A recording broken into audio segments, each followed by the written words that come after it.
Why not make a democracy where people understand it? We don't give a about Iowa. Imagine if tens of millions of Americans could participate in a genuine lowercase d democratic primary where you had control, because the Democratic Party's entire argument fell apart when they didn't primary Joe.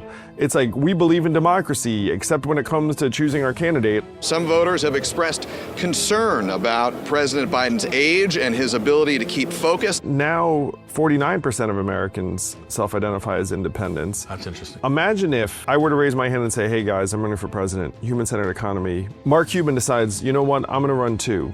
Matthew McConaughey says, yeah, me too. America's gonna be all right, all right, all right. Oprah Winfrey. Oprah Winfrey. And then you have millions of Americans tuning in and voting, and then the legacy parties would be left saying, no, this is not a real primary. Right. What is real is waiting to hear what 6% of Iowans think in February. Are we speeding? How do we look? Do we look gorgeous? Yep. Andrew Yang, the man, the presidential candidate. Definitely a man. Definitely a man, and definitely a presidential candidate. And mayoral candidate. A lot of candidates. Maybe even a future candidate. I'm not going to say anything now. Entrepreneur, attorney, lobbyist, political commentator, author, 2020 presidential candidate, 2021 NYC mayoral candidate. A lot of froth around the last mayoral election in my old hometown of New York City. Yes, you mean the one that just passed? Yeah. Oh, yeah. The end of the capitalist system and the rise of the socialist revolution, according to many at Fox News. Yes, I have seen that narrative. In fact, it's the greatest thing that ever happened to Trump because it's such a great foil. I know Zoran's definitely starring in a lot of their recent fundraising appeals. Yeah, which has got to be good. And look, people forget New York City. I mean, anyway, New York City is an interesting place to be mayor. I would say, this is just me, my opinion, you dodged a bullet because I don't think you can win. I think Giuliani came as close to winning as possible, and I think he's in jail or going to jail or something. Not good. What happened to Giuliani? Is he still here? I think he might be a free man. I think his assets are being counted. It's not good anyway. No, it's not great. And I even said to my wife and team and said, like, I'm going to act like this is the last job I ever do. Yeah. Because it's not a launching pad. Well, I want to get into that. Because, in my opinion, if you're a politician, selfless, probably, narcissistic, has to be, masochistic somewhat. I mean, in today's day and age, the lengths that the opposition goes to destroy you as a person and destroy your life and your family's life and, quite frankly, anyone you've ever known is like, why do it? Well, I think things have changed even since I ran for president, because it's gotten nastier and gnarlier in the last number of years. I ran for president on the crazy idea that AI was going to come and eat the jobs. I don't know if anyone remembers. The biggest reason we lost to Donald Trump is because millions of jobs were lost to automation in a transforming economy.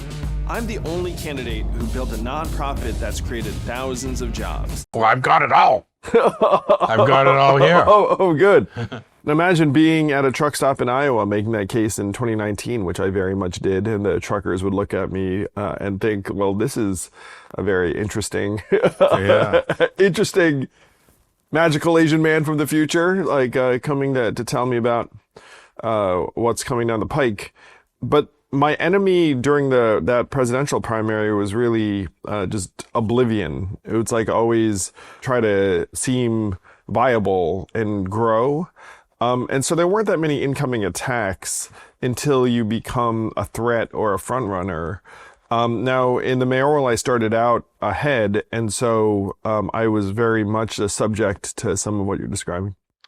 Yeah, you were kind of the good vibes Charlie of the 2020 election. Then there's Andrew Yang. Andrew Yang, entrepreneur and author of The War on Normal People. Andrew, you're running for president.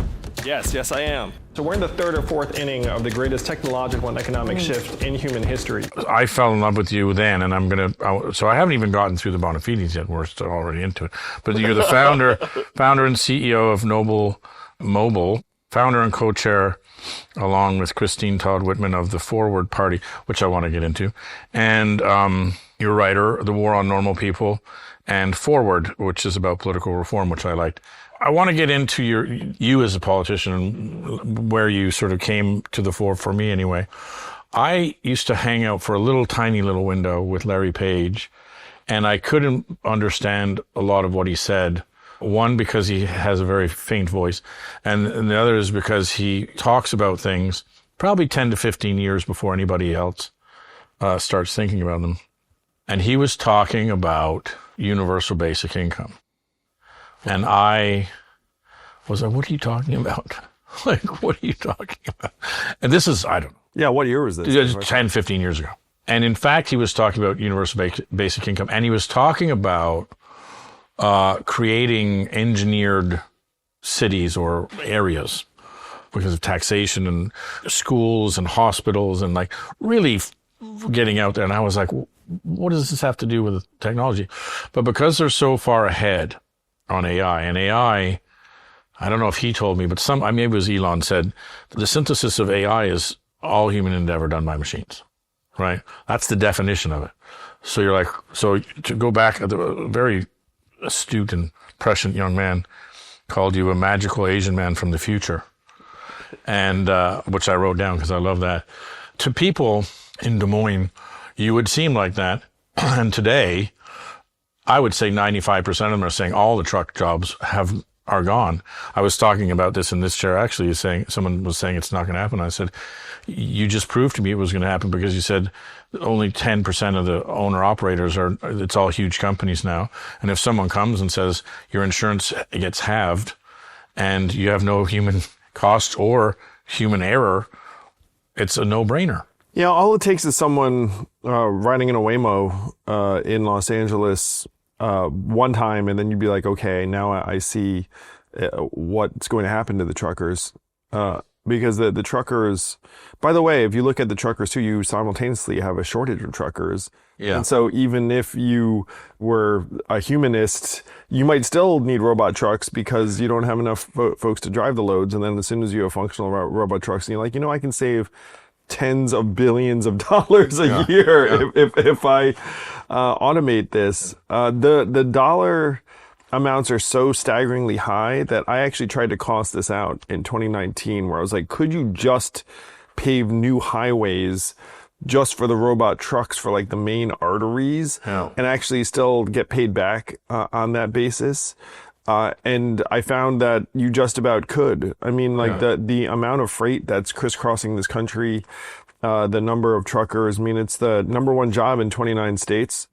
And it's obviously vast majority male, higher than average proportion of military veterans, in the field. So in the War on Normal People, I said, look, if you automate trucking, there are going to be riots in the streets. And that's something that is down the road. Whereas right now, AI is decimating entry-level white-collar jobs. So if you're a recent liberal arts college graduate and you thought maybe I'll show up at a fine company and they will show me the ropes, like that is not happening. Fall, otherwise known as autumn, sometimes hits me like a ton of bricks. That's why I lean on Factor. These are legit chef-made, dietitian-approved meals that you just heat up and eat. Eat smart at factormeals.com/Shane, 50 off. And use code SHANE50OFF to get 50% off your first box plus free breakfast for 1 year. That's code SHANE50 off at factormeals.com for 50% off your first box plus free breakfast for 1 year. Get delicious, ready-to-eat meals delivered with Factor. Now, the offer is valid only for new Factor customers with code and qualifying auto-renewing subscription purchase. Football season is upon us, and this season, we've teamed up with BetMGM. We'll be using BetMGM lines to make all of our picks, and we have special offers for our listeners every single week. If you haven't signed up for BetMGM yet, use bonus code SHANE, that's Shaney, and you will get up to a $1,500 first bet offer on your first wager with BetMGM. Just make sure you use bonus code Shane when you sign up. My kids, for example, and this is how you know it's the end, they won't take an Uber. They only take Waymo. Because Uber, there's, like urban myths. The greatest marketing thing ever done was in the Middle East, somebody at some point, probably an employee of Pepsi, spread the rumor that Coke was a Zionist conspiracy. And there's I'm a Coca-Cola addict. I love Coke. And I hate Pepsi. And you can't get Coke in many Middle Eastern countries because it's a Zionist conspiracy. Because that rumor? Wow. In the 70s. So that's a very successful. I thought you were going to say the rumor is that cocaine was in Coca-Cola. No. But with Uber, there's urban myths about Uber. So my kids are like, yeah, all kinds of bad stuff happens in Uber, so we only take Waymo. So there you go. Now, I want to talk about UBI. I want to get into a bit of metaphysical business. In one of my favorite books, Man's Search for Meaning by Viktor Frankl, work is one of the ways in which we find meaning in life. Without work, all life goes rotten. Camus. Deprived of meaningful work, men and women lose their reason for existence. Dostoevsky. And I have always said one, and I stole it from somebody, I don't even know who. But work satisfies need, desire, and sanity. Right? So might have been Voltaire. Might have been Voltaire. There you go. So ABI to me is a big issue. Because when I talked to Larry Page, it was obvious that he's a smart guy, and I don't think I'm saying anything mean when I say he's a bit of a nerd, and the nerds are wary of the brutes coming with the hammers and saying, bullets are the new currency, I'm taking over now and I'm going to hit you on the head with my hammer, because for the longest time that was civilization. The nerds got beaten up. So he's going, we need to have ABI. Why? UBI. ABI is a whole other thing. You have UBI, and then I thought you were thinking AGI. AGI. Artificial General. There we go. Yep. So we got AGI, we got UBI. So he's worried. Yeah.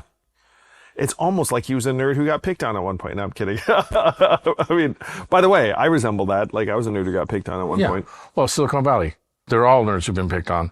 Now, but it's a viable thing because look at me now. But we go back. Look at Amazon. If you're listening to this, by the way, Bezos. you can't see the image. I'm enormous. You are. You look like the new Jeff Bezos. No. Anyway, the new and improved with the Blood Boys. No, listen, stop. We can't keep going on. So. If we don't work, we go crazy in our big brains, A. B, what happens when the out-of-work truckers come to San Francisco and say, hey, you guys now are trillionaires. That's not fair. We want to bash you with our hammers on your heads. I love this line of thought because I think it's exactly what needs to get addressed. And one of the biggest misconceptions about me during the presidential campaign was that I thought that UBI fixes the problem of the lack of work. Yeah. So work provides structure, purpose, fulfillment, community, a reason to wake up in the morning, all these things. Now, if I put some cash in your account, you don't get all those things necessarily. And so what you want is people to have work and work-like arrangements at all levels of the economy, in an economy where our labor does not matter in terms of capital efficiency. And that is the massive challenge and transition that has to be surmounted in order to keep people from losing their minds, killing each other, et cetera, et cetera. So a bit of money as a foundational layer, I still believe is necessary. And when I ran, I proposed $1,000 a month, the freedom dividend. Our GDP has grown significantly even since then, where it's now around $85,000 per person, which, by the way, seems like enough where you could give everyone 12. I think 12 is, right now, 12 might be too low. It's way too low. Yes, because of inflation and some other things. But after you lay a foundation where people have a certain amount of money in the bank, why are they waking up? Like, what sort of interaction are they having with their neighbors? And what I proposed, and by the way, my campaign manager, who I still work with today, and we're good friends, made me swear never to talk about this on the campaign trail, because he said, look, Andrew, it's hard enough getting people on board with everyone gets money. But when you start talking about the need to create caring and nurturing economy, an arts and creativity economy, a health and wellness economy, and then have people plug in at different levels, he's like, it's just too much. Like, people's brains explode. It is too much. However, now it's what everybody's talking about, which is why maybe somebody should run again, because don't you feel vindicated somewhat that you brought up, again, I'm going to go back to Magical Asian Man from the Future. Now, all of the things sort of go back to Larry Page. And by the way, I'm saying Larry Page is one of the smartest guys ever in the world. Sure. I'm not dissing him. I'm praising him. You said all of this stuff and came across as a bit prescient and a bit of a Magical Asian Man from the Future. But now, vindication, and also, hey, this guy really had his finger on the pulse, which is what we need in our politicians, rather than playing catch up. I ran in 2020 to try and accelerate the countermeasures. And UBI is a big part of that. I think right now poverty is driving us crazy. And then trying to build these human-centered avenues for people to be able to thrive. Yeah. Really. And this is one thing that always pissed me off. People are like, oh, Yang, UBI, he just wants us all to, like, you know, stay home and, like, play video games, like, blah, blah, blah. And it's like, one, I'm just trying to get everyone money, and so that there's some degree of, like, agency and decision making. But there's no reason you stop there. Like, if you want to try and build all sorts of awesome things for us to do, like, me too. And one of the jokes I used to tell on the trail is that we should be paying people to go to the gym instead of getting paid by them. You know what I mean? Like, we should just be like, hey, you want to participate in this? And then you can imagine, let's say that personal trainer, by the way, I played a lot of role-playing games and video games as a kid. So you kind of can see, like, the you know, like, the fighter class or, like, this class. Yeah. But the buff guy who wants to, like, you know, whip my boys into shape and a bunch of other stuff, like, he should be getting rewarded for that. And there's no reason why we have to confine ourselves to one currency in the form of dollars. And you could see artists painting murals and getting rewarded in this artistic currency that they can use then to feed themselves, yes, but they could also use it to go to a museum, go to a cultural event. And maybe you can't buy a Porsche with the art and creativity currency, but you can live a fine life. And then, and one of the things I also put out there was that, look, if I tell you how much money I make or have, I'm a jerk. But if I tell you how much arts and creativity currency I've gotten from all of these, like, awesome works I've done, then maybe that's dope. And then maybe different people can participate.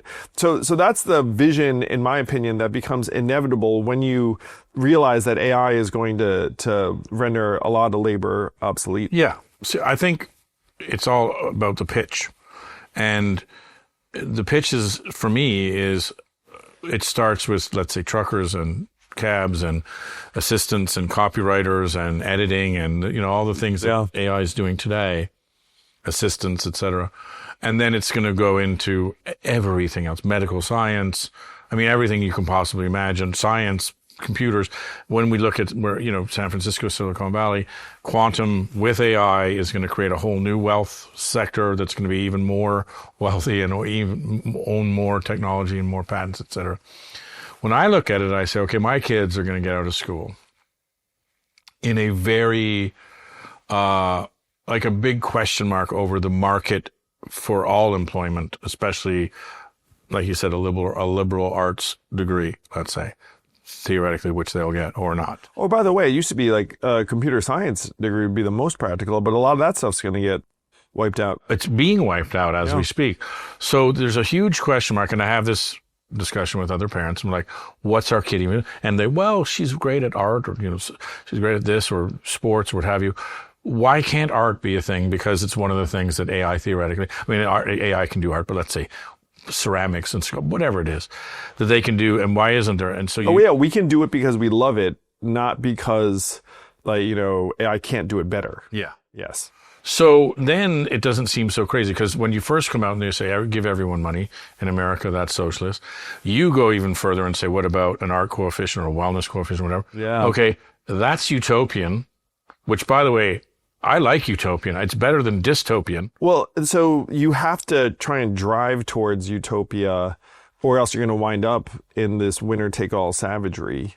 And people, there's so many things that irritated me about the conversation here, where you have this capitalism, socialism dichotomy, and it's like, guys, we have to become actually thoughtful and innovative and decide that human values matter, things like that, that our own enjoyment matters, or that our kids' futures matter.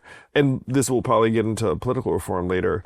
But you have a media landscape that just wants to, divide things into two teams. You have people having completely, in my opinion, incoherent or incomplete arguments about economic structures because they want to try and pit us against each other. The current rage industrial complex is making solutions seem very, very far away. Fall, otherwise known as autumn, sometimes hits me like a ton of bricks. The days get shorter, everyone's losing their minds, especially my kids, and by the time I get home, the idea of cooking a proper dinner feels delusional. That's why I lean on Factor. These are legit, chef-made, dietitian-approved meals that you just heat up and eat. No fuss, no guilt, no, I guess it's Frito pie again tonight.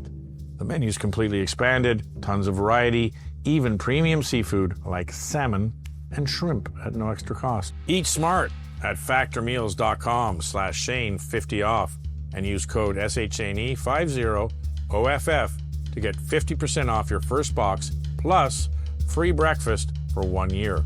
That's code SHANE50 off at factormeals.com for 50% off your first box plus free breakfast for 1 year. Get delicious, ready-to-eat meals delivered with Factor. Now, the offer is valid only for new Factor customers with code and qualifying auto-renewing subscription purchase. So, first of all, capitalism v. communism, I find hilarious because both were apologies for what was happening in the Industrial Revolution. So we can take all the medical and scientific advances and all that, but we're going to stay in the vernacular of the sort of beginning of modern politics. And you're like, that's just... Yeah, it's like freaking archaic. Archaic. And communism, a la Marx and Engels, started as an apology for the heartlessness of capitalism, which is, well, when we cut down all the trees, those guys will learn how to make wine, and then, well, maybe a generation will die off. So this is the problem I have, and this is what I want to get to, which is why this is a serious thing, and it was serious when you brought it up before, when people didn't realize it was serious, is I believe that our kids are going to go into this, we're cutting down trees, now we're making wine era. That's an unpleasant era. Yeah. And so there better be some solutions on tap of, okay, you do ceramics, guess what? You get paid. You don't buy a Porsche, but you get paid, and you're not homeless. Yes. We look at getting people healthy because yes, everyone's dying in droves now, whatever. Okay, getting people healthy. Maybe you don't buy a Porsche, but again, perfectly acceptable. Yes. It's a great life. Yes.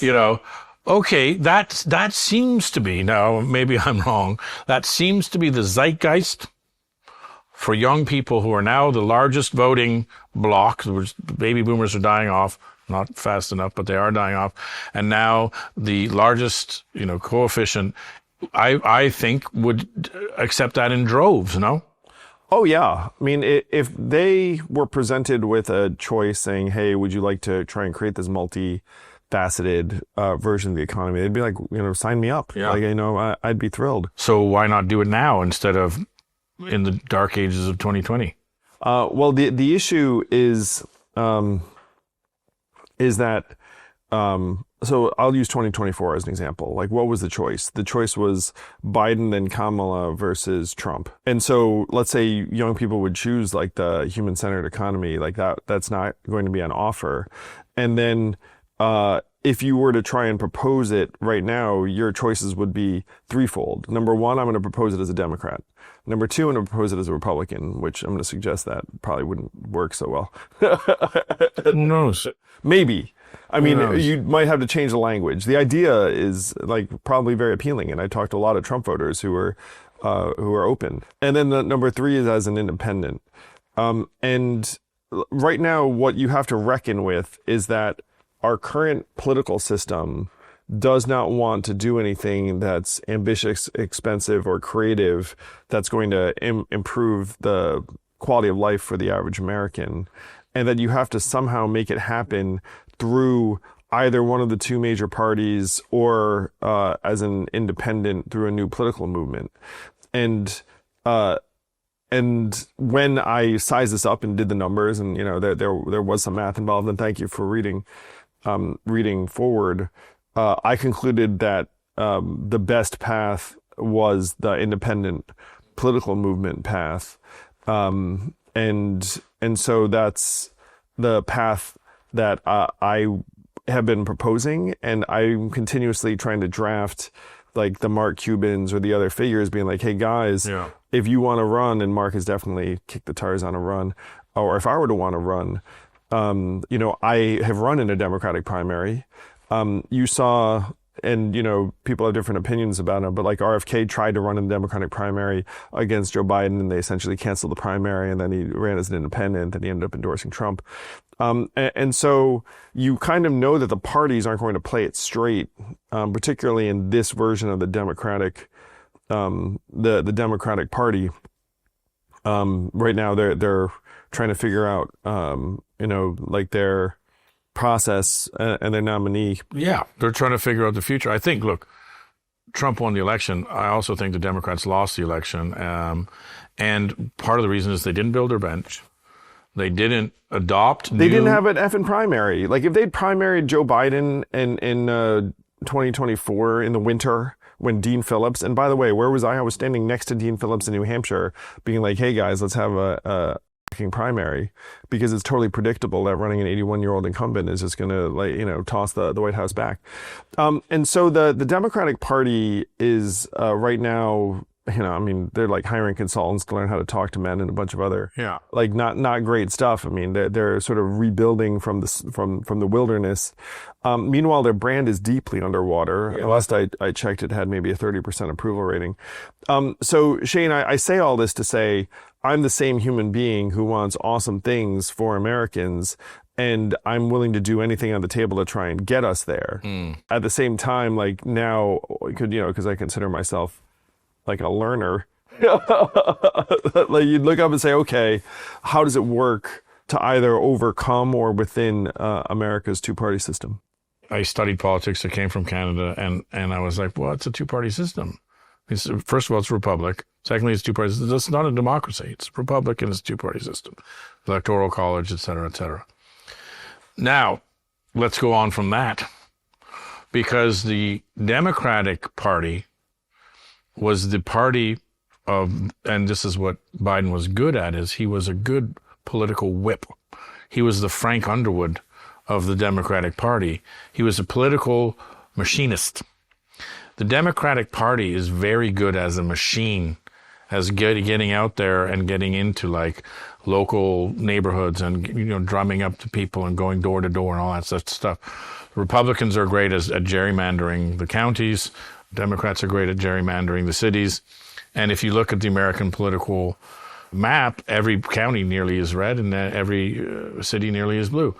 Okay, you enter into that now, billions, with a B, of dollars on both sides, either side. Yep. As an independent, the only guy who really made any movement is Ross Perot, and only because he was A, rich, B, perceived as sort of beyond it, and Republican, like he wasn't going to kill an election, because usually a third party is Democrat or left or green or what have you, and they take away from the Democratic vote, not the Republican vote. So Republicans are like, yeah, great, third party, we love them, we'll fund them even. Koch brothers are like, yeah, we'll fund an environmental party because we know it's going to take away from the Democrats.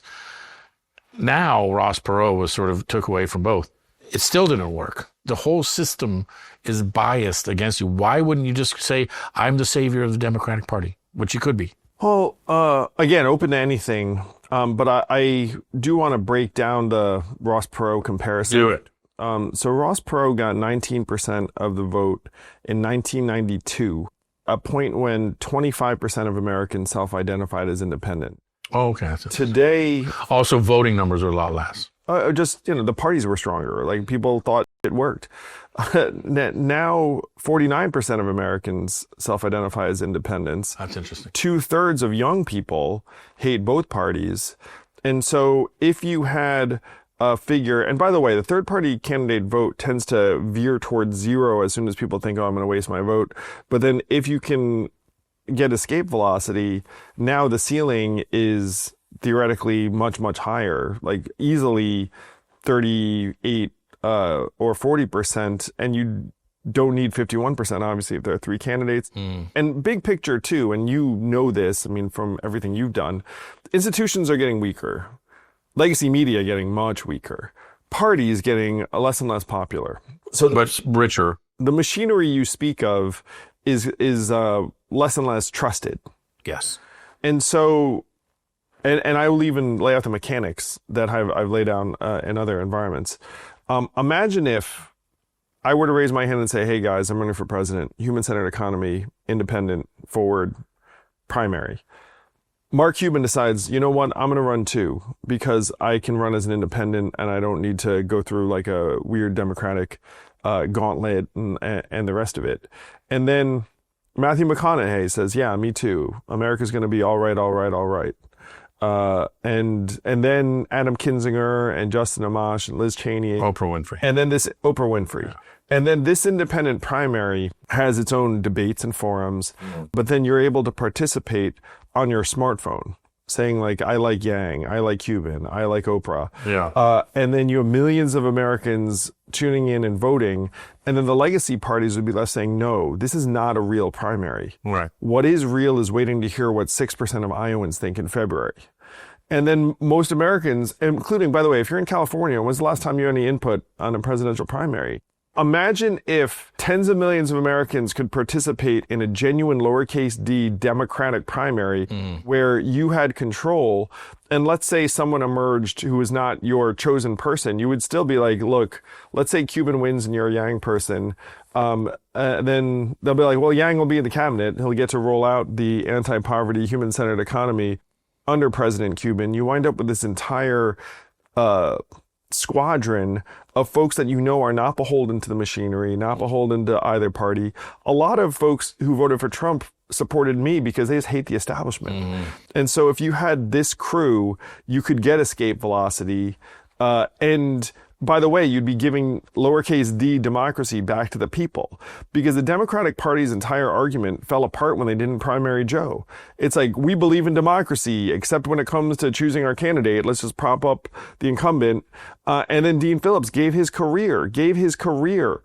Third-term member of Congress raises his hand and says running Joe was a mistake. And you know what happened? Character assassination.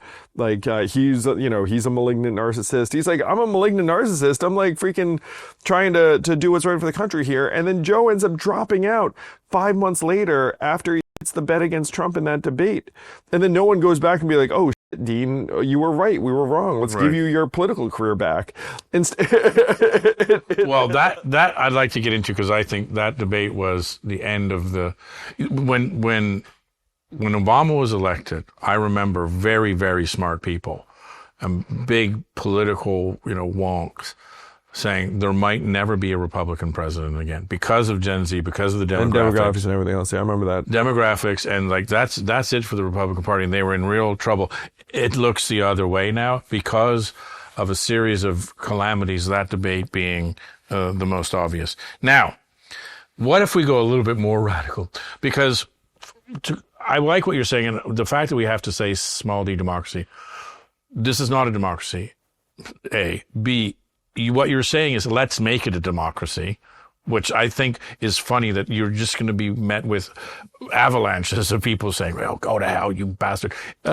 People who think it's a democracy are getting mad at you for saying, let's make it a democracy. And I just want to, but it's like, let's say there are people who want good things to happen. I want the good things to happen.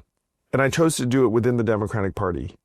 The Democratic theory of change in order to deliver this falls apart when you realize that it's going to be very, very difficult, maybe impossible, for the Democratic Party to get 51 senators. They lost Sherrod Brown in Ohio. They lost Joe Manchin in West Virginia. Those states are not going to have a Democratic senator for the foreseeable, which would mean in order to expand the map, you need to get a Democratic senator in Texas or someplace that is like a pipe dream still, be like, oh, we can do it. And so like, even if this two-party system is going to destroy us. Mm-hmm. We are going to play you lose, I lose, you lose, I lose, while the people sink into the mud and wonder what happened. You're literally proving my next point for me before I even say it. When I was studying politics, I remember it was a big time around the EU and the formulation of the EEC. And we were saying it's a great thing because if you can take care of security with supranational entities and economic sort of, having an economic area that can compete with the big China and America and the bigger economies, then you can have more democracy. You can have more, smaller, which democracy by definition only works in sort of smaller areas. So my point is, okay, I like the vision. I like the fact that it's smart. I like the fact that it's utopian. The fact that South Dakota has as many senators as California, which is the fourth largest economy in the world, makes no sense and is not a democracy. And the fact that the parties are so embedded into their states, you brought up West Virginia, it doesn't work. It's broken. It's backward. It's corrupt. And by the way, I'm a centrist. I'm not speaking. People would say it's a lot worse things than that. Why not make a democracy where people understand it? We don't give a shit about Iowa. Cal-exit. That's the only sane thing to do, is to have you running California and we go off into the future where everybody has blood bags and we download our brains into computers and we live forever. Go. I do not co-sign that. You heard it here first. Andrew Yang, Cal-exit. No, there are folks who are fed up with the American OS of government, and it is woefully out of date. I can see a path to like a half dozen major reforms, including getting money out of politics and a lot of other things that right now are next to impossible to effectuate. Mm-hmm. But the alternative, if we don't modernize, is some version of like fragmentation, disintegration, secession, like all of that. Like I do believe that's going to be on the table. Hello, Bango, and welcome to our BetMGM lightning round. And don't forget, if you haven't signed up for BetMGM yet, use bonus code Shane and get up to $1,500 first bet offer today. Let's just we have to go fast now. You ready? All right. It's called a lightning round. More likely to happen first: a viable third-party governor or a fully AI taxis in major cities? Oh, geez. That's like a real race. There you go. It's a good race. Like, I think they both could happen, like... Simultaneous. Yeah, simultaneous. Isn't the latter already out there? So a third-party governor could be Michigan. 26, yeah, Michigan. Well, we'll say simultaneous. Sure. Okay. If you had to bet on one swing state adopting ranked choice voting next, who would you pick? Oh, my gosh. Swing state?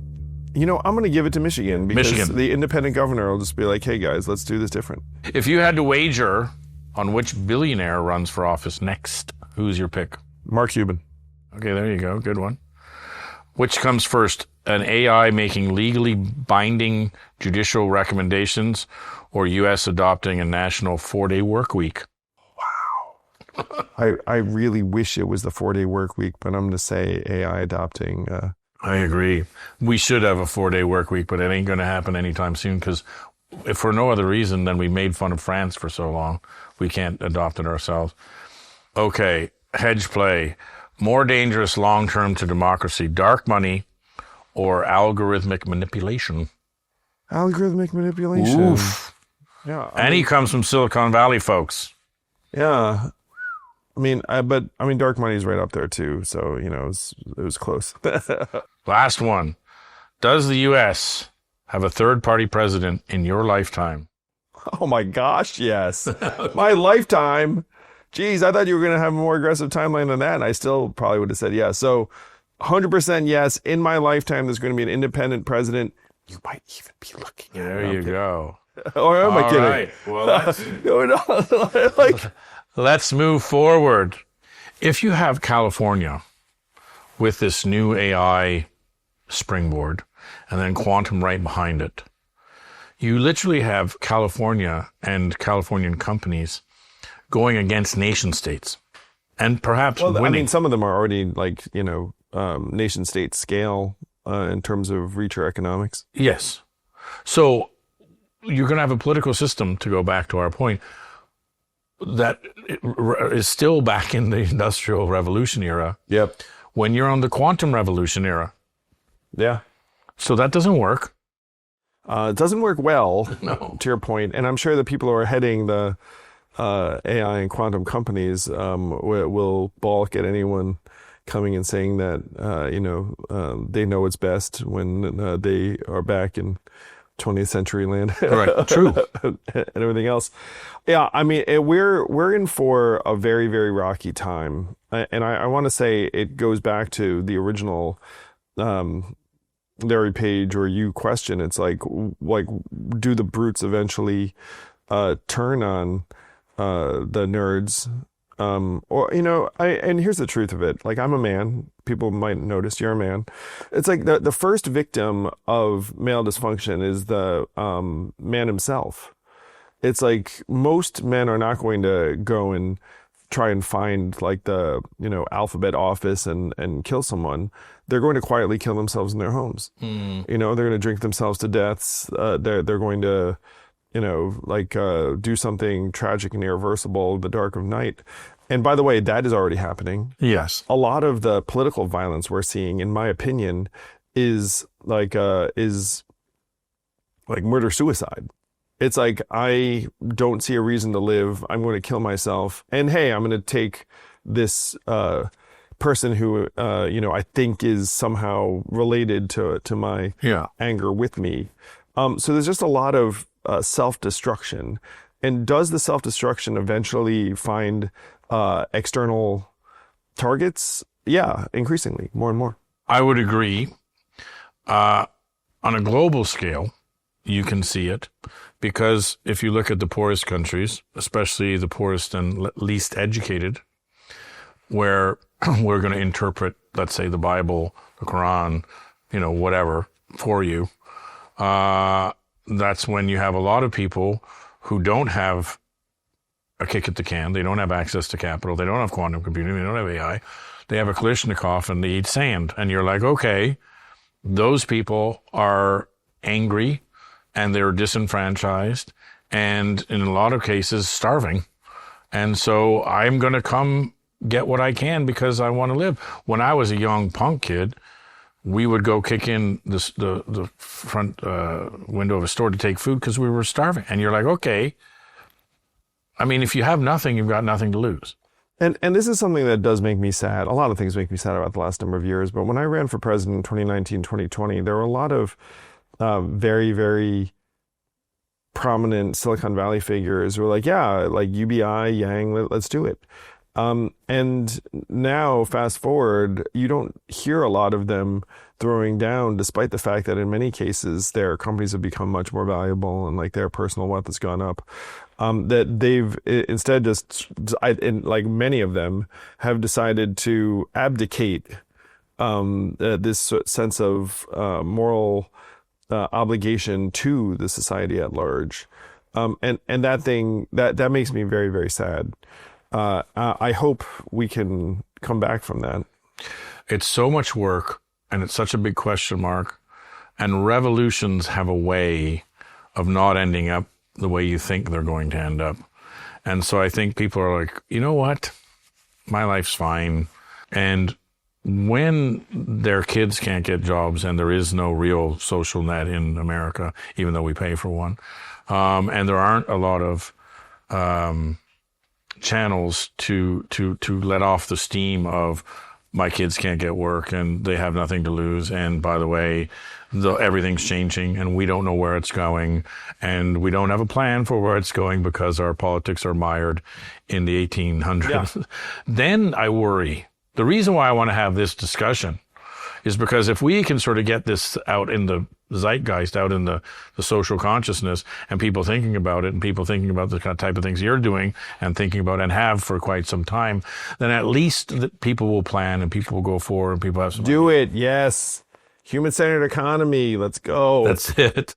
Come on! Yeah, I mean, this is very much the vision we have to try and race towards. So it's good, because I started with UBI, which we've been talking about, and then it goes into the collapse of the two-party duopoly, which we just went into naturally. But maybe I'll just get to a couple of questions. You said that the two-party system is structurally doomed. What's the timeline for this collapse, which we just sort of talked about a little bit, and what's the replacement look like in your head, which you've talked about a little bit? But give me a presidential answer on the campaign trail. You mean what cycle will the two-party system get replaced? What's the timeline for collapse of the two-party system, and what does the replacement look like? There are two ways it gets replaced, in my opinion. One is with the presidential, the other would be legislative in Congress. And let me spell out what the second one looks like, because most people don't realize that this is even a possibility. How many U.S. senators would you need in order to create a fulcrum in the middle that would be necessary for either party to pass legislation? 75. No, you might need 3 or 4 at this point, because you have 50. Yeah. Because you have 50. Let's say it's 50-50, and then you're to peel off even the 2 senators in the middle who formed like a... I thought you meant if we're going to change the Constitution. Yeah. No, you're right. Yeah, it is 3/4 that way. You definitely are a wonk. But I get it. I understand what you're saying. Yes. To be a power broker kind of senator. Yes. So you could create a fulcrum. By the way, Alaska already made this move where they got rid of their party primaries.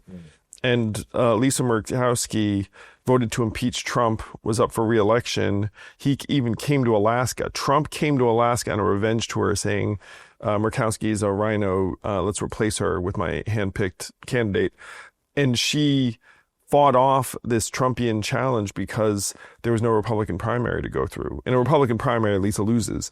But essentially it went to an all-party primary in the general, and then Lisa won 53-47, let's say. And so you have Lisa Murkowski, who's already defied Trump and lived to tell the tale.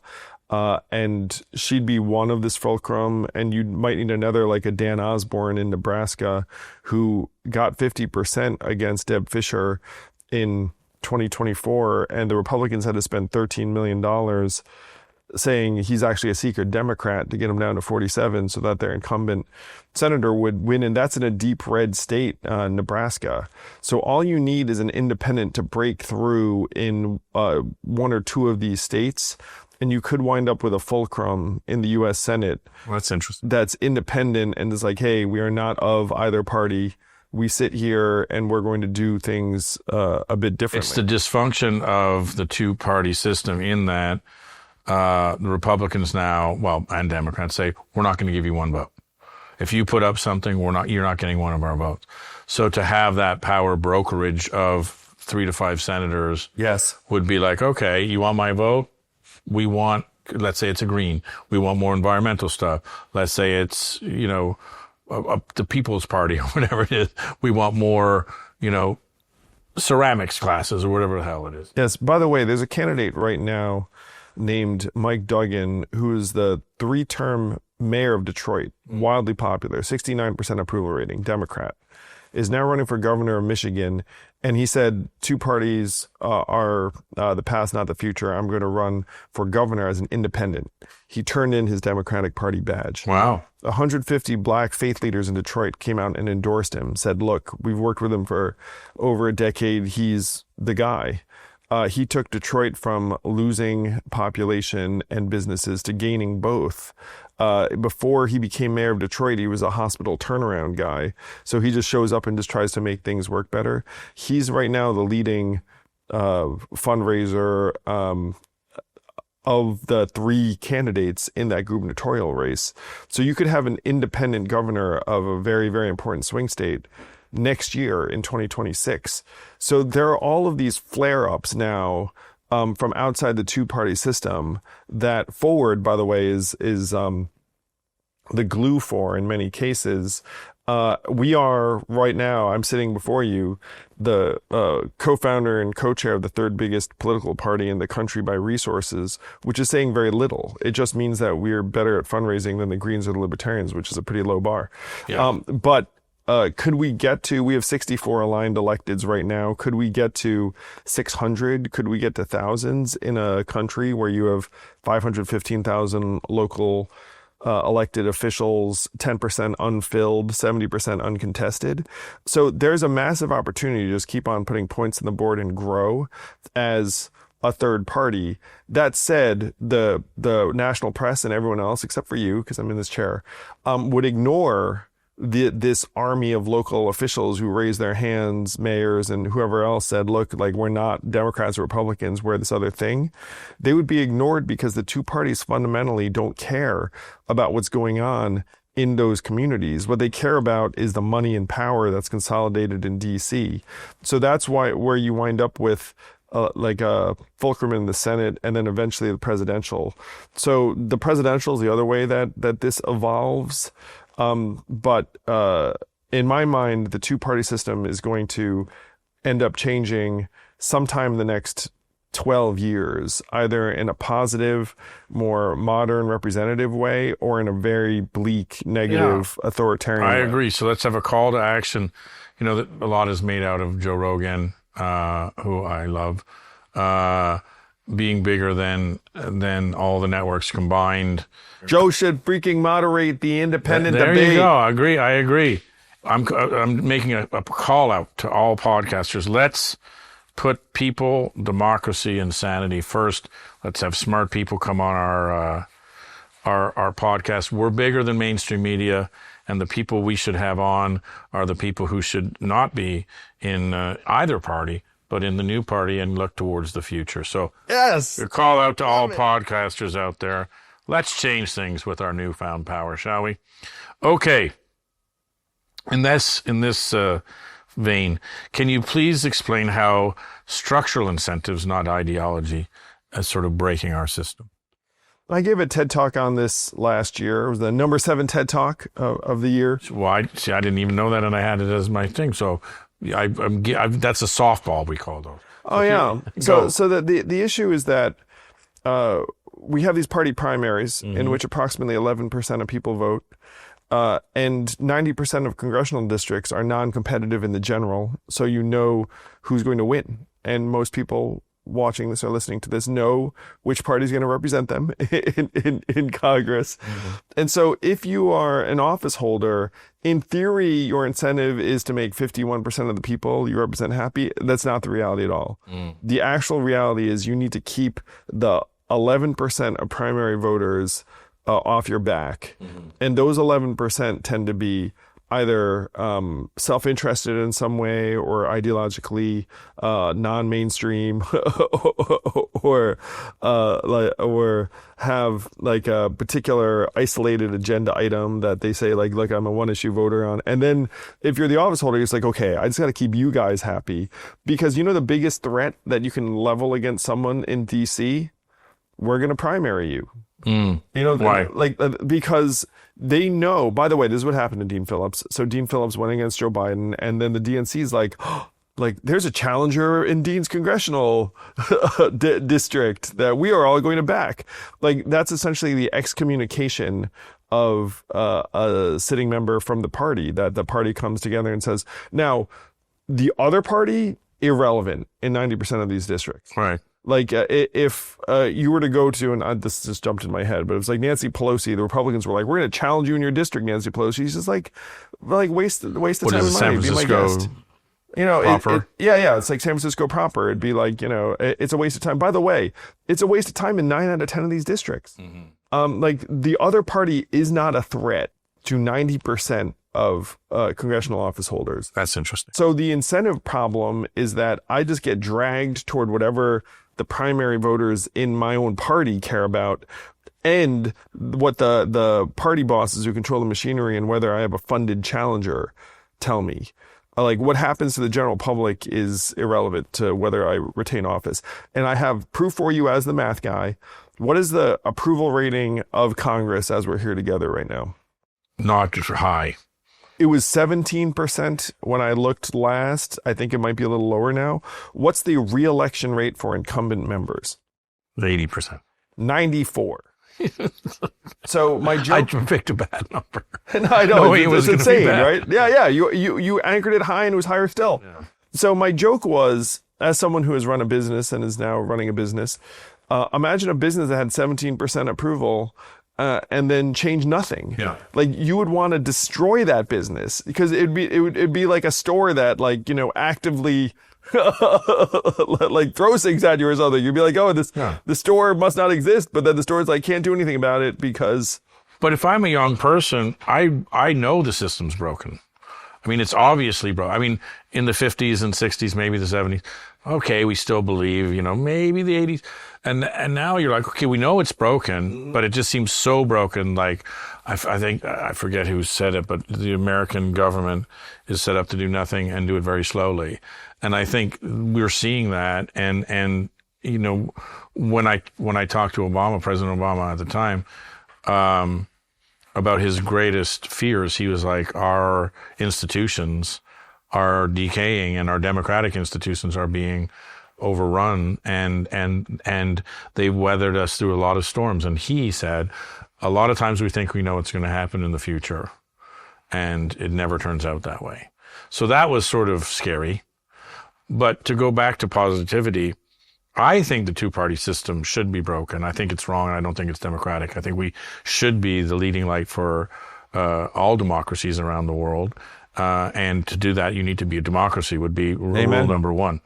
Rule number two, we shouldn't be dystopian and ruled by fear. We should be ruled by how good things can be. And that shouldn't be poo-pooed by an ideology from 1853. Hey, I'm so pumped to hear you say that, Shane. I mean, we are the richest, most advanced society in the history of the world. We can say we're great. $85,000 ahead. America's great. We could eradicate poverty. By the way, with AI too, that GDP number is just going to grow and grow. Now, most Americans are going to be very sad about that right now because they'll be on the outside looking in. But imagine if they were like, okay, great. Maybe I don't even like my job. I used to go with that guy there who's shooting this to Iraq, to Afghanistan, 20-year-long wars, trillions of dollars spent, both of which I'm pretty sure I can say confidently failed. Yep. We called it. We said that the Taliban would have more control when the war ended than they did before. Sadly, I wasn't gleeful about that. And we were the only news agency that embedded with ISIS, which was created as a vacuum. So terrible. What could we have done with that money? Again, if we were forward thinking and instead of dystopian neocons, could we not have spent that money better? I would say 98% of Americans on both sides of the aisle will say yes. So that's what we're saying. Let's have a political belief system based on sanity, rationality, modern things, science, things that we can have a commonality of facts. The old school system, party system, the money. You might even call it forward. We could call it something like forward.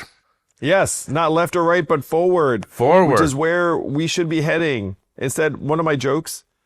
But hold on, my jokes is that the backward party was already taken. Yeah, okay, good. So forward is your party. Yes. Which we want to bring up. And again, I'm just getting excited naturally because I'm talking to you now. I didn't know that much about it. So you've given us a little bit about it. Why don't you give us the politician pitch of Forward Party, how we're going to win, how you're going to win, how you're going to. Oh, man, we'd love to have with all the podcasters. We're We're going to get all the young people out there with our, well, I'm not young, but our way of getting our information out there is much better than old school media anyway. So let's get some new things to get out there, some new ideologies. Yes. Oh, well, I broke down the two paths. So simply put, one is local, the other is presidential. And when people think third party, they think Ralph Nader, Ross Perot, presidential. Yeah. And we think that you can do a tremendous amount of good marching around the country and saying to various officials, tired of apologizing for one team or another when you have nothing to do with what's going on out of Washington. And we've had dozens of mayors and elected officials say, yeah, that actually does describe me. And we don't have money bags to throw at them. They're just raising their hand and saying, look, I'm the mayor of Fort Collins, Colorado. I'm now leaving the Democratic Party and I'm becoming a forwardist. We just had a mayor in South Carolina just win the race outright because we have ballot access in South Carolina. So thank you, Fort South Carolina. It was just like one-on-one, but instead of Democrat versus Republican, it was a forwardist versus a Republican. The forwardist won, and now he's the mayor. So again, no one's going to be writing national headlines about this stuff, but if you do this enough times, do you wind up with thousands of elected officials disproving the entire, like, you need to, and then if you had someone run for president, maybe you fill like an auditorium or even an arena with office holders from around the country coming together to give voice to the people in an independent primary conducted on your smartphone and can be vetted 5 ways from Sunday, so everyone knows that the votes were tabulated correctly. You could have multiple rounds. It would be so fun and fascinating, like that process, because people know when they're actually being included. And one reason we're so bitter about this two-party system is that most of our votes do not matter. Like, if you're here in California, I mean, is there any suspense as to, where California is going to go in, let's say, a presidential race? Like, of course not. And so they come here for the money, and so they can spend the money in the, 6 to 8 states that might be contested. And so that there's a lot of awesome things we could do when people realize that our future can be in our hands again. And it's not just being used to manipulate us to think, okay, who's at fault? Like those people in that other state and that other community, and they don't like people like you. I have been all over this country. You've been all over the world. And people ask me all the time, it's like, hey, did you experience racism as an Asian man in Iowa? And I can say genuinely, I did not. Because it turns out that Americans, when you show up to them in person in real life, they'll actually sit down and have a conversation with you. Nice people. Yeah, nice people. One guy in Alabama said something which I really appreciated. He was like, Mr. Yang, I don't agree with you on a whole hell of a lot, sir, but you got a set of balls on you, and I respect that a great deal. And it's like, oh, thank you. Like, you'll get that. Yeah. Look, again, I'm an immigrant to this country. I love America. I love this country. It's one of the only places you can come and go from I came here with no shoes and to make a lot of money. And, I'm a capitalist. But I'm also a futurist, and I'm also, I believe in people, and I believe in, like, we can make solutions, and we can make political solutions, and we should not be looking back like we're doing now. I believe that we are so broken that everybody just throws up their hands and says, well, what can you do? Especially young people, a lot of apathy and the rest of it. And old people who just go, you know what? I'm just going to retire. I'm going to go to Portugal and drink vino verde. Come on, people, we're going to be here. you have kids and grandkids. But there's a lot of people who are, and I bring that up, but there's a lot of people who are voting with their feet, young people I'm talking about, digital nomads who are going to Thailand, Greece, France, Spain, famously Lisbon. They're getting golden visas where they get free healthcare, free education for their kids. It's cheap. I was just in Japan recently, and I was wowed at how cosmopolitan Tokyo has become. It used to be unnavigable if you were not Japanese, and now it's, I would say, I don't know, 30% maybe that's no. I mean, I appreciate this perspective, and those YouTube videos have gotten into my algorithm of Americans going to various places and living cheaply in Vietnam or whatnot, and happily, and a lot of Americans are like, oh my gosh, like you can get that apartment for $600 or whatever it is.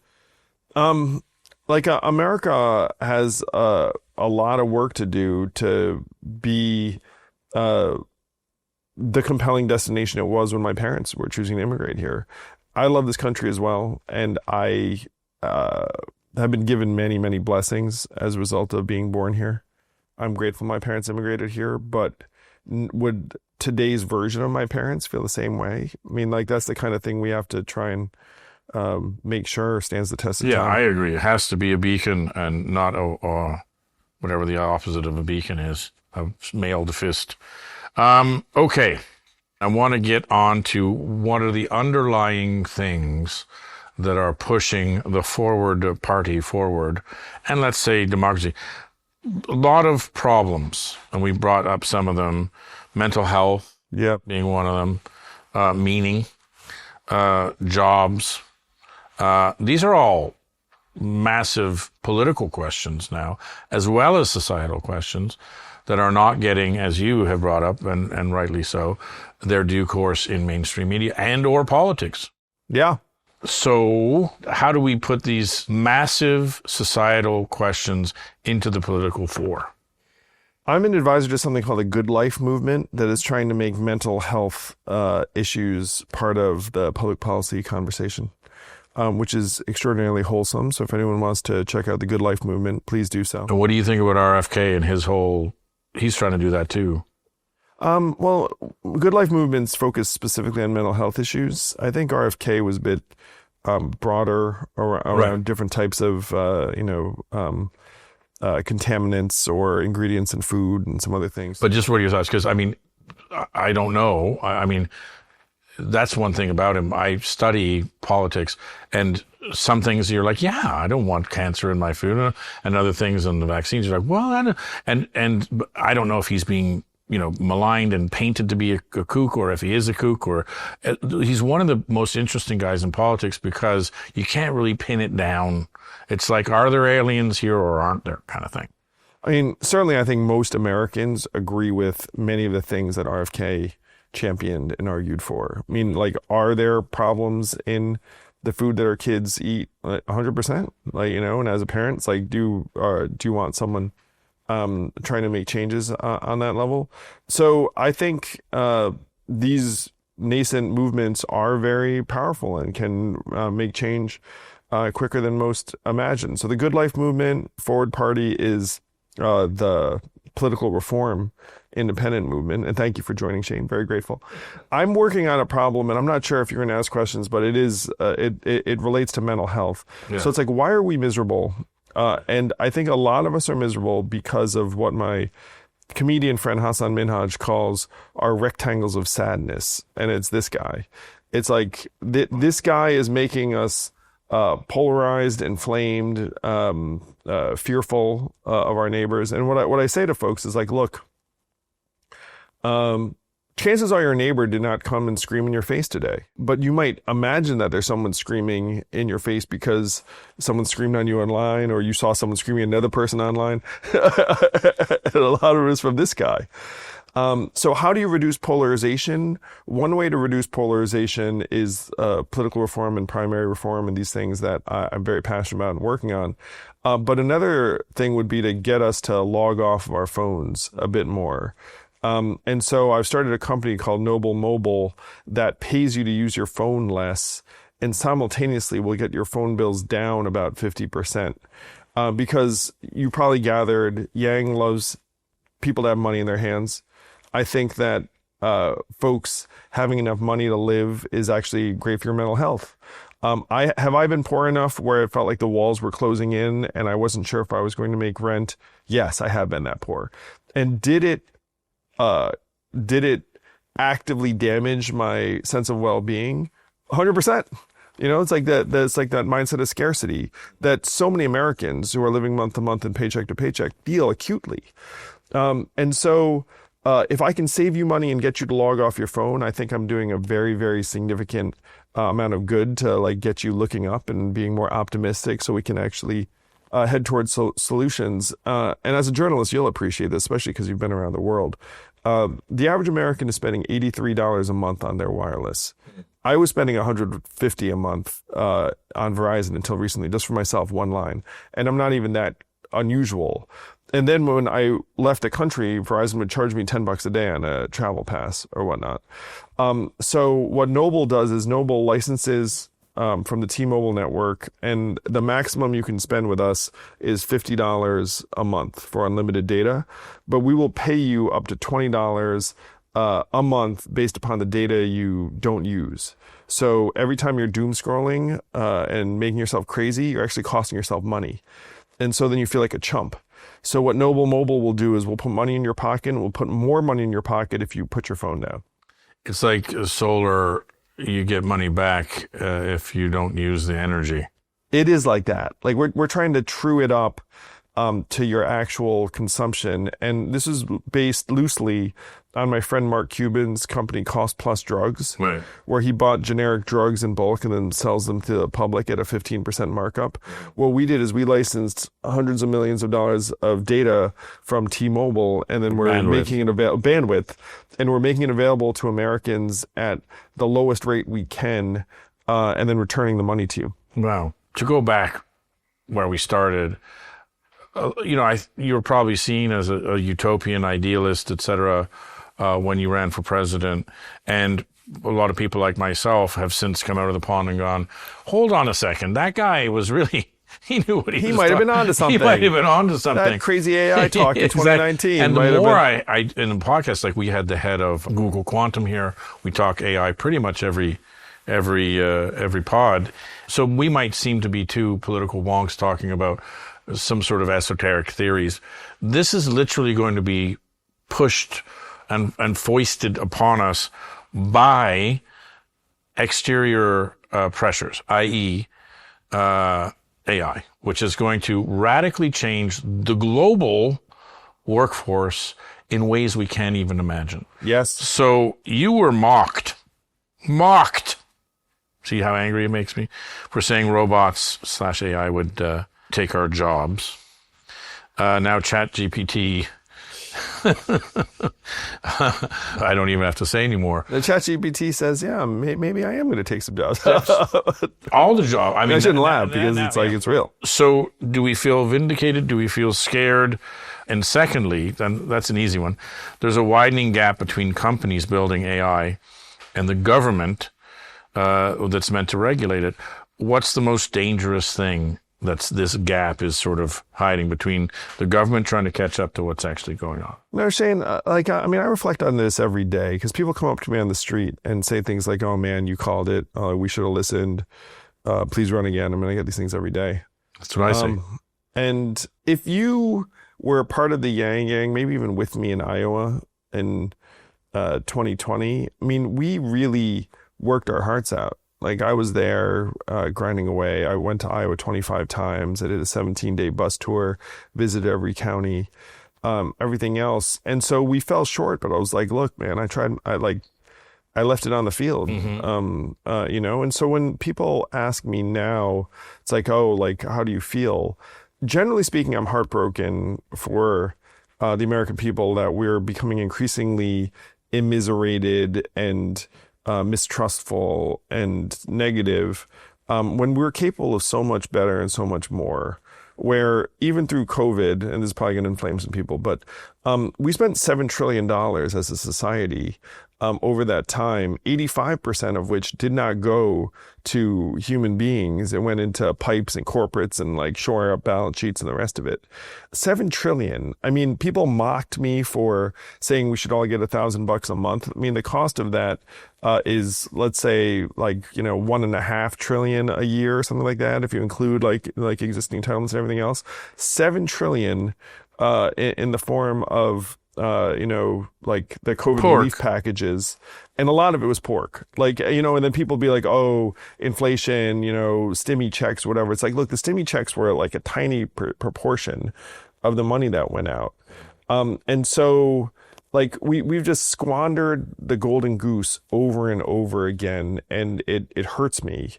And these intervening years, there's a lot of pain, like a lot of a lot of hurt young people, a lot of like people, and I don't want to make too much of this, but like, do I have friends who've given into despair over this past number of years? Yes, I have. Do I have friends who've given into substance abuse issues? Yes, I have. Have I seen marriages and families break apart? I have. And like some of that at least could have been prevented. But like I don't look back on my run and think like, oh, like, I didn't try hard enough. Like, I mean, Right. like we, or there was like one was a choice bit too I could have early. made. Yeah. And I'm so grateful to everyone who supported me. I'm grateful to you for even re-examining, the ideas of the campaign. But it does pain me. And I still, I mean, I'm like, of course we can do better than we're doing. And I want to help. Yes. So to go back, trillions upon trillions upon trillions of dollars, COVID, misspent, wars. I mentioned Afghanistan and Iraq. There are many more where the $75,000 hammers, et cetera, et cetera. It's a tragedy. Do you want that money to go to education? Do you want that money to go to healthcare? Do you want that money to go to making a better life for people that don't have enough money? Yes, I think both sides of the aisle would say yes. It just doesn't happen. Well, this is the interesting thing too, Shane. And this is one reason why some libertarians and others who are very independent leaning liked my candidacy, is that like, do I want money to go to education? Yes, I do. Do I think now if we were to shower some of these schools with money that they would all of a sudden become like, miracle workers educationally? That's the Like, problem. Not so sure. Yeah. And so one of the things, by the way, like I've looked at the data, and the majority of a child's learning can be predicted by in-home factors around parental time spent with them, words read to them when they're a child, stress levels in the home, nutrition, like all that stuff. So if Pre-K. yes, if you gave me the money, I would probably send it to the families, and then the kids would learn better. I love it. Here's my problem. I come from communist Canada, and you can come up with these great ideas, and then you give it to the government to regulate. It gets spent by the government. 85% of every tax dollar in Canada goes to the government, not to the thing that it's supposed to be doing. And this is the anger too. It's like, and this is one beef I have with the Democratic Party among many. But it's like they have this blind faith in some of these institutions. It's like, oh, you know why that school's failing your kids? It doesn't have enough money. And then you're like, are you sure? Because like that school has $30,000 a kid. Yeah. Like that's like a real number. And so it's like, I'm not sure more money is going to do this trick. Yeah. And so you have scarcity, and you have overspending on military and COVID relief and a bunch of other things. And like and one of the arguments I made is like our biggest problem in America is we don't trust people. Yeah. We don't trust our people. And then no matter who's in power, it's like, I'm going to put money here, I'm going to put money here. It's like, but I don't trust you. Yeah. Like, oh, like maybe I'll pump it into like, this education industrial complex near you, or the healthcare, and by the way, our healthcare system, incredibly expensive relative to global standards, and like not exactly Dysfunctional. Yeah, dysfunctional. You spend more money per capita in America for healthcare than in Canada. In Canada, it's free, and here you have to pay Yes. Whatever the hell I paid, an insane amount on top of my family and everything else. I mean, it doesn't work. It's broken. Anyway, the other thing I'd like to say about all of that stuff is, and then therein lies the rub. Elon, to talk, we've got two of them. We got RFK and the controversial there, the Elon Doge thing, and you're like, everyone's incensed on both sides, and oh my God. And I'm like, hold on a second. We should be looking at these things. We should be saying, where's all the money going? And if they can't find hundreds of billions of dollars, that is a problem. That's our money. And I think that we become so disenfranchised that we forget that's our money that we send in. We vote for the people, government for the people. Taxation without representation, which is why we had the American Revolution in the first place. And you sit there and say, okay, all of these things are fundamental to the country, yet they're now being just, we just can't do anything about it. And to me, that has to change. Oh, yeah. I mean, it goes back to what we're talking about, like the institutions, and like the Democrats have become the de facto defenders of the institutions. And a lot of Americans are like, I'm not sure how well an institution is operating or functioning. I'm not sure if every dollar is being spent, da, da, da, da. But because of our crude, dysfunctional two-party system, you have the institutionalist versus the like burn it all down, or doge it or chainsaw it or whatever it is. It's like, Doesn't have to be either. Yeah, like there's some nuance here. Like, by the way, 20 years ago, I think it was a Democratic administration who came in and were like, hey, we should probably cut 10% of government headcount. And that wasn't, considered. And audit things. Why can't we audit? Like, forget the numbers, but they were huge. Like, they were all trying to audit the Pentagon or something, and they didn't know where 100 billion was. And they said, well, it's the Pentagon. I mean, you can't find 100 billion. You're like, 100 billion. Yeah. And so we have vast levels of resources that are being misspent, misallocated if your goal is for people to be thriving. I'd just like to say this is a call to the people. Some of these things are a master class of some of the most successful entrepreneurs or thinkers or scientists in the world. This is a call to action, a call to the people. If you're sick of all the stuff that we've been talking about today and feel disenfranchised, let's move forward.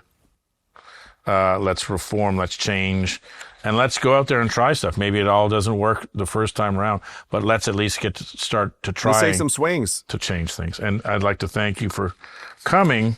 And this is not a hollow thank you, but a thank you for the masochism of running for politics. What are the three qualities? It was like masochist, narcissist, and I forget what my selflessness. Yeah, something. Yeah. I mean, I suppose fine as list as any. I mean, look, all the best ones, like they can, Obama, I was a huge fan when he was in as president, and he was, I've got to say, like, great speaker, charming, as all politicians are, great orator, narcissistic as all get out. And maybe minorly masochistic. I think he at least bridled like a human being when attacked. I think that would be my problem. I have Irish Alzheimer's. I forget everything about my grudges, and I would have a real hard time in any political office. All right, thank you very much for your time. What a great combo. I hope to have many more, and I hope to break some news here. For this quid pro quo. If you run for governor and get elected as an independent, you have to come back on. And when you get elected as the first independent president of these United States, I'm the Barbara Walters, baby. This is the forum for my big announcement. Thank you very much, Shane. Thank you. Thanks for coming. Bingo! Perfect. Thank you, gentlemen. That was a lot of fun. Hi, it's Shane Smith. I wanted to let you know about my new Substack. I'm shanesmith.substack.com. Now, I'm going to be posting a lot of new content there, from extended versions of this show to behind-the-scenes stories from my adventures all over the world with Vice. Now, the best part, it's free if you sign up now. So go to shanesmith.substack.com and enter your email. That's it, shanesmith.substack.com. Or click the link below, which rhymes with Bazango.